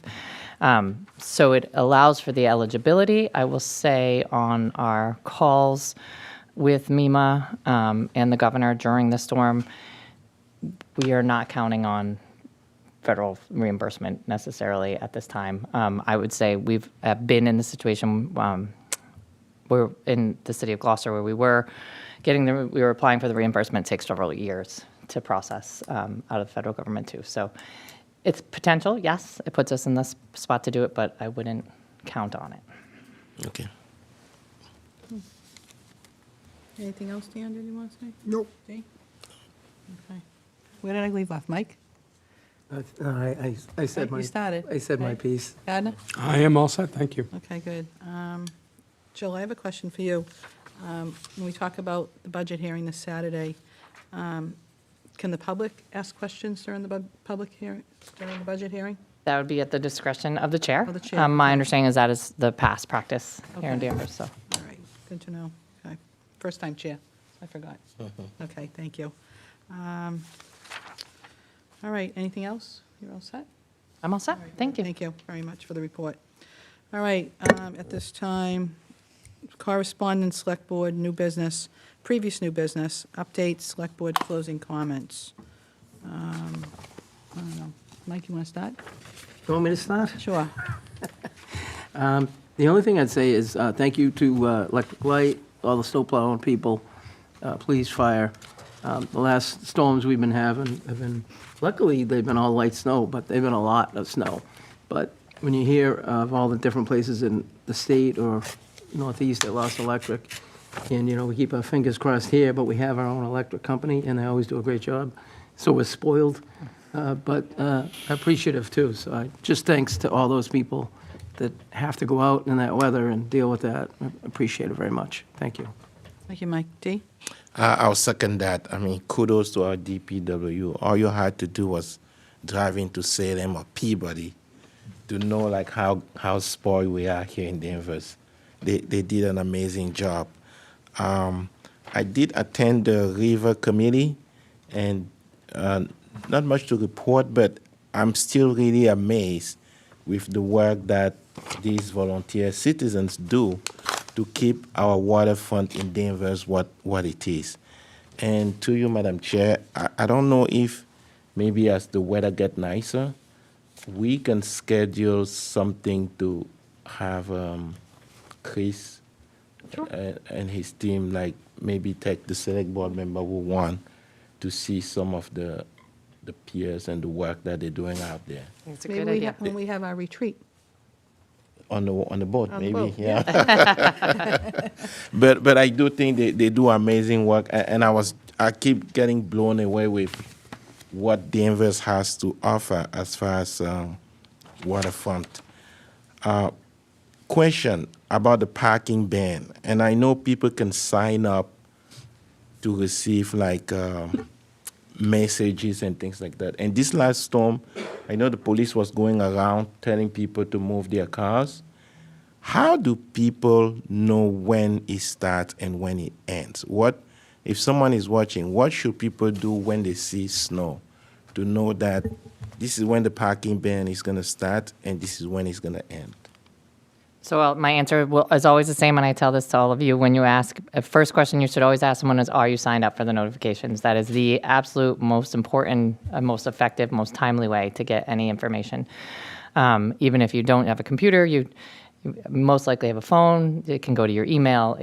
So that is number one. If you want information in a timely manner, make sure you're signed up. Second would be website. Access the website. It'll always have any parking ban there under action, like news, latest news, I think it's called, as well as all the social media channels. We'll put it out, and not just the town, but with the police share it, and the public works, and all the above. Okay. But definitely do the system. If you look out in the street and your car's the only one there, you may want to move it. Not if you live on a cul-de-sac. Or maybe on the website, if someone logs onto the town website, could that be the first thing that comes up so you don't even have to look for it? I'm not an IT person, but I think the more we can make it easier for people, like you log in onto the town Facebook, Twitter, website, the first thing that comes, like they can have a bar that says parking ban starting at 10 p.m. tonight. It's just something that Member Trask has brought up to me as well, having a snow center. One of the buttons that you see across the bottom saying snow center, which would say, is there a parking ban? Is school open? Is the library open? Kind of all, what's trash? Exactly. So we can work on that for next year. I think that would be very helpful. Thank you. It's excellent. Gardner? I am all set, thank you. Okay. Dan? All set. All right, I'm all set, too. Thank you for everybody coming out on the snowy night. Dan, would you like to close it out? Please, if you see a veteran, he or she, thank them for their service. Thank you. Thank Good you. night. And where's Bill Bradstreet? I was going to ask.